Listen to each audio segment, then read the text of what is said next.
प्रिय विद्यार्थियों, मैं गुरमीत सिंह, एसोसिएट प्रोफेसर हिंदी विभाग, राजकीय महाविद्यालय बूंदी में आपका इस नवीन शैक्षणिक सत्र 2021-22 में हार्दिक स्वागत करता हूं।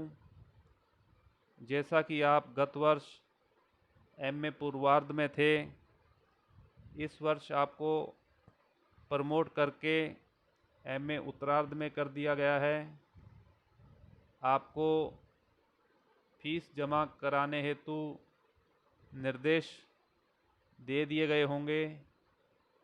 आप निर्धारित तिथि तक एमए उत्तरार्ध की फीस जमा करा सकते हैं।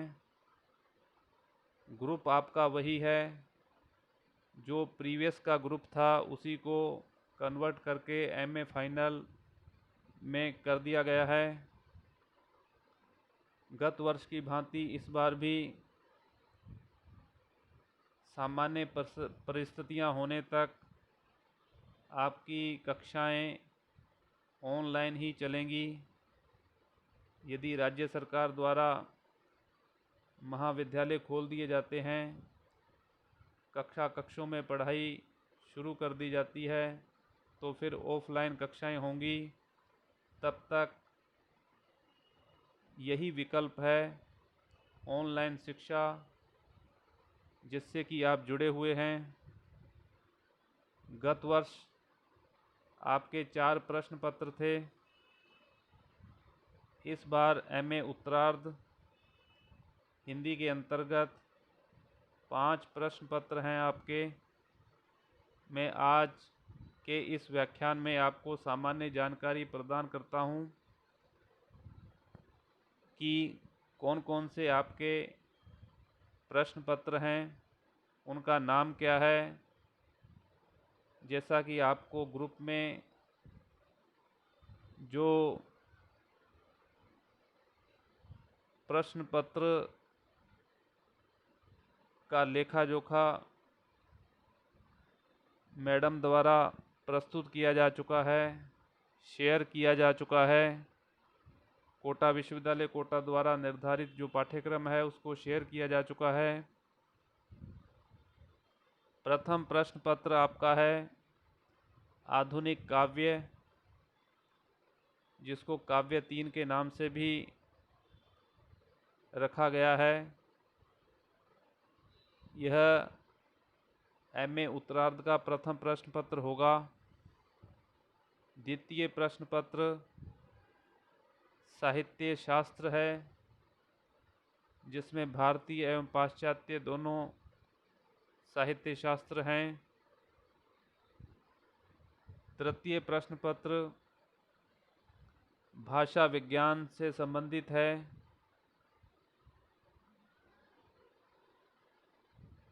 जिसमें हिंदी भाषा और देवनागरी लिपि यह समायोजित किए गए हैं। चतुर्थ प्रश्न पत्र गद्य साहित्य 2 के नाम से है, जिसमें नाटक, निबंध तथा आलोचना है। अब बात आती है पंचम प्रश्न पत्र की। वैसे तो यह पंचम प्रश्न पत्र वैकल्पिक है, लेकिन राजकीय महाविद्यालय बूंदी के अंतर्गत इसको अनिवार्य प्रश्न पत्र के रूप में रखा गया है, जिसमें विशेष लेखक प्रेमचंद यह प्रश्न पत्र चलेगा। आपको जब परीक्षा फॉर्म भरने होंगे तो आपको उसमें विशेष लेखक प्रेमचंद का ही उल्लेख करना है। यदि आप किसी दूसरे कवि या लेखक का उल्लेख करते हैं तो वह अमान्य होगा। इसलिए कहा जाए कि यह पंचम प्रश्न पत्र जो वैकल्पिक है, वह नियमित छात्रों के लिए वैकल्पिक नहीं है, अपितु यह अनिवार्य विषय ही है। इसमें 4 विकल्प हैं। विशेष कवि तुलसीदास नंबर 1, विशेष लेखक नंबर 2 प्रेमचंद, नंबर 3 हिंदी नाटक और रंगमंच, नंबर 4 विशेष कवि जयशंकर प्रसाद। इन चारों विकल्पों में से आपको केवल प्रेमचंद विकल्प ही रखना है। स्वयं पाठी छात्र जो भी चाहें वह विकल्प चुन सकते हैं, उनके लिए स्वतंत्रता है, लेकिन नियमित छात्रों के लिए एकमात्र प्रश्न पत्र होगा, वह होगा विशेष लेखक प्रेमचंद। यह पंचम प्रश्न पत्र है प्रेमचंद, जिसके बारे में मैं आज सामान्य जानकारी आपको दूंगा। जैसा कि आपको पता है, हर प्रश्न पत्र के अंतर्गत 3 भाग होते हैं, खंड अ, खंड ब और खंड स। इस खंड में एक अनिवार्य प्रश्न, जिसमें प्रत्येक इकाई से 2 लघु प्रश्न लेते हुए कुल 10 प्रश्न होंगे, लघु प्रश्न होंगे। प्रत्येक लघु प्रश्न का उत्तर लगभग 20 शब्दों में हो। इकाइयाँ 5 होती हैं।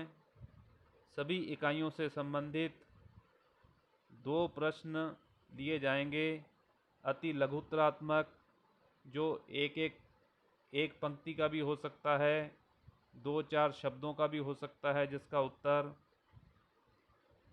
ऐसे प्रश्न आते हैं जो कुल 10 अंक के होते हैं।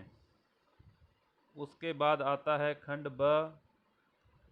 इस खंड में प्रत्येक इकाई से 2 प्रश्न लेते हुए कुल 10 प्रश्न होंगे। प्रत्येक इकाई से एक प्रश्न का चयन करते हुए कुल 5 प्रश्नों के उत्तर देने होंगे। प्रत्येक प्रश्न का उत्तर लगभग 250 शब्दों में हो, अर्थात कुल 10 प्रश्न होंगे जिसमें से आपको 5 का चयन करना है। अथवा में प्रश्न होंगे, हर प्रश्न के अंक 10 होंगे, इसलिए यह कुल 50 अंकों का पाठ होगा आपका खंड ब। उसके बाद आता है खंड स। इस खंड में 4 प्रश्न वर्णनात्मक होंगे, अर्थात निबंधात्मक। प्रश्न में भाग भी हो सकते हैं जो सभी इकाइयों में से दिए जाएंगे, किंतु एक इकाई से एक से अधिक प्रश्न नहीं होगा। प्रश्न संख्या 12, इस खंड का प्रथम प्रश्न अनिवार्य होगा। शेष 3 प्रश्नों में से एक प्रश्न का उत्तर दिया जाना है। प्रत्येक प्रश्न का उत्तर लगभग 500 शब्दों में हो, अर्थात खंड स में कुल 4 प्रश्न आएंगे, जिसमें से आपको 2 प्रश्न करने हैं। प्रत्येक प्रश्न के अंक 20 हैं, तो दोनों के मिलाकर 40 हुए। लेकिन इसमें ध्यान यह रखना है कि प्रश्न संख्या जो 12 है वह अनिवार्य प्रश्न है, उसका उत्तर तो आपको देना ही देना है। बाकी 13, 14, 15 इन तीनों में से कोई एक प्रश्न आप कर सकते हैं। यह खंड विभाजन प्रत्येक प्रश्न पत्र में ऐसा ही होगा, चाहे वह आधुनिक काव्य हो, चाहे वह साहित्य शास्त्र हो, चाहे वह भाषा विज्ञान हो, चाहे वह गद्य साहित्य हो, चाहे वह प्रेमचंद हो। उसके बाद हम प्रेमचंद जो पंचम प्रश्न पत्र है उस पर उसकी इकाइयों से संबंधित आपको मैं जानकारी दूं। प्रत्येक प्रश्न पत्र में 5 इकाइयां होती हैं। उसी प्रकार प्रेमचंद जो प्रश्न पत्र है उसमें भी 5 इकाइयां हैं। प्रथम इकाई सेवा सदन उपन्यास। प्रेमचंद का यह एक महत्वपूर्ण उपन्यास है, सेवा सदन। उसको इस इकाई में रखा गया है, अर्थात आपको प्रथम इकाई के अंतर्गत प्रेमचंद का सेवा सदन उपन्यास उसका अध्ययन करना है। दूसरी इकाई में गबन, यह भी प्रेमचंद का एक महत्वपूर्ण उपन्यास है जिसका नाम है गबन। यह द्वितीय इकाई के अंतर्गत है, अर्थात प्रथम इकाई में एक उपन्यास जिसका नाम है सेवा सदन, दूसरी इकाई में गबन उपन्यास प्रेमचंद का, तीसरी इकाई में भी रंगभूमि उपन्यास है, ये मुंशी प्रेमचंद का उपन्यास है, यह भी एक महत्वपूर्ण उपन्यास है। मुंशी प्रेमचंद उपन्यास सम्राट कहे जाते हैं। इन्होंने 10 या 11 उपन्यास लिखे थे, जिनमें प्रमुख है गोदान, गबन, रंगभूमि, कर्मभूमि, प्रतिज्ञा, वरदान, निर्मला आदि उपन्यास सेवा सदन आते हैं। तो 3 इकाइयों में गद्य साहित्य की जो विधा होती हैं, 4 विधाएं, उपन्यास, कहानी, नाटक और निबंध, उनके अंतर्गत उनमें से प्रथम 3 इकाइयों में उपन्यास विधा को लिया गया है। 3 उपन्यास हैं इनके आपके पाठ्यक्रम में, सेवा सदन, गबन और रंगभूमि। चौथी इकाई है प्रतिनिधि कहानियाँ,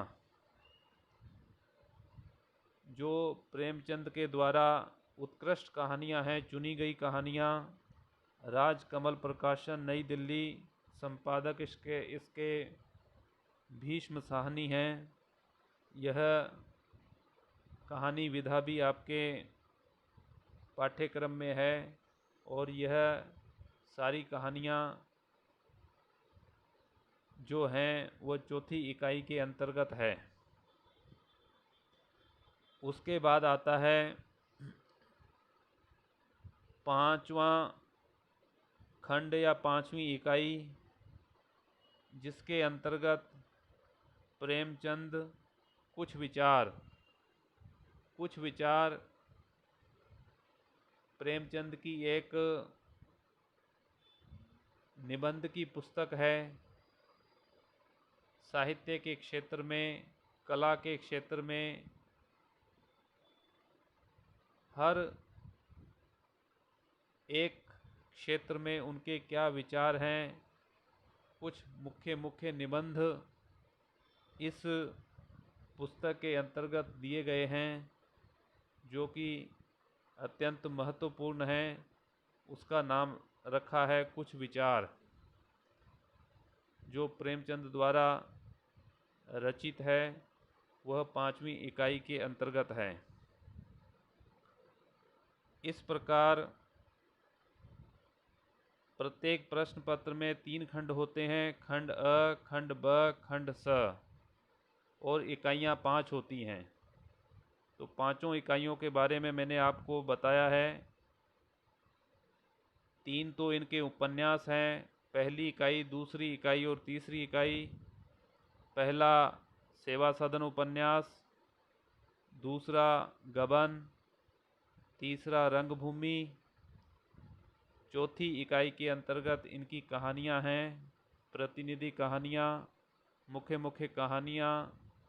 प्रेमचंद एक उच्च कोटि के कहानीकार थे। इन्होंने लगभग 300 कहानियाँ लिखी थीं।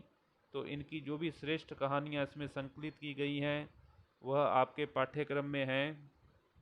उसके बारे में भी आपको बाद में बताया जाएगा। और अंतिम जो इकाई है, 5वीं इकाई, उसमें निबंध की पुस्तक कुछ विचार वह है। इस प्रकार आपको यह 5म प्रश्न पत्र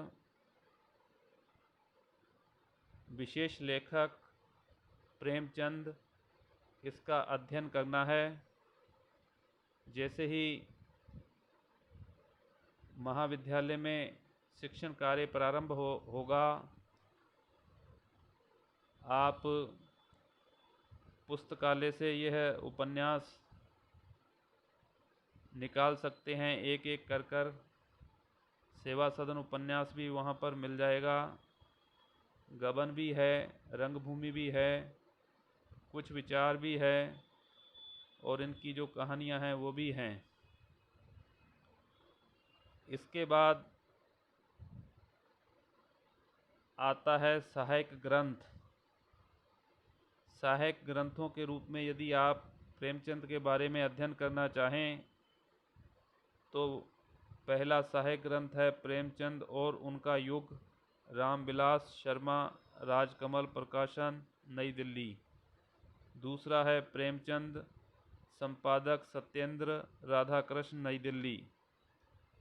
तीसरा सहायक ग्रंथ है कुछ कहानियाँ कुछ विचार, विश्वनाथ त्रिपाठी, राजकमल प्रकाशन, नई दिल्ली। चौथा है प्रेमचंद, संपादक विश्वनाथ प्रसाद तिवारी। तो विद्यार्थियों, इस प्रकार आज मैंने केवल आपको पाठ्यक्रम से संबंधित कुछ बातें बताई हैं कि आपके उत्तरार्ध में 5 प्रश्न पत्र हैं और ये पांचों प्रश्न पत्र ही आपके लिए अनिवार्य हैं। इसमें किसी प्रकार का कोई विकल्प नहीं है।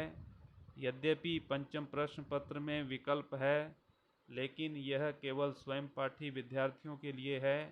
राजकीय महाविद्यालय बूंदी के नियमित विद्यार्थियों के लिए कोई विकल्प नहीं है। एकमात्र आपके पाठ्यक्रम में प्रेमचंद रखा गया है। यदि आप जब भी परीक्षा फॉर्म भरते हैं तो उसमें आपको प्रेमचंद का ही चयन करना है।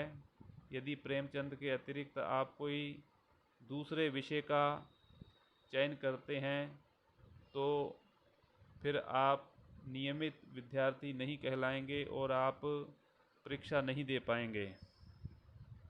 स्वयं पाठी छात्रों के लिए कोई बाध्यता नहीं है, वह स्वतंत्र हैं। वह चारों विकल्पों में से कोई सा भी एक विकल्प ले सकते हैं, चाहे वो तुलसीदास लें, प्रेमचंद लें, हिंदी नाटक और रंगमंच लें, विशेष कवि जयशंकर प्रसाद लें, यह उनके लिए बाध्यता नहीं है। तो विद्यार्थियों, आज का यह व्याख्यान यहीं समाप्त होता है। हम अगले व्याख्यान में प्रेमचंद के बारे में, प्रेमचंद के व्यक्तित्व और कृतित्व के बारे में, प्रेमचंद के उपन्यासों के बारे में, उनकी कहानियों के बारे में, उनके निबंधों के बारे में जानकारी देंगे आपको अगले व्याख्यानों में। आज का व्याख्यान यहीं समाप्त होता है।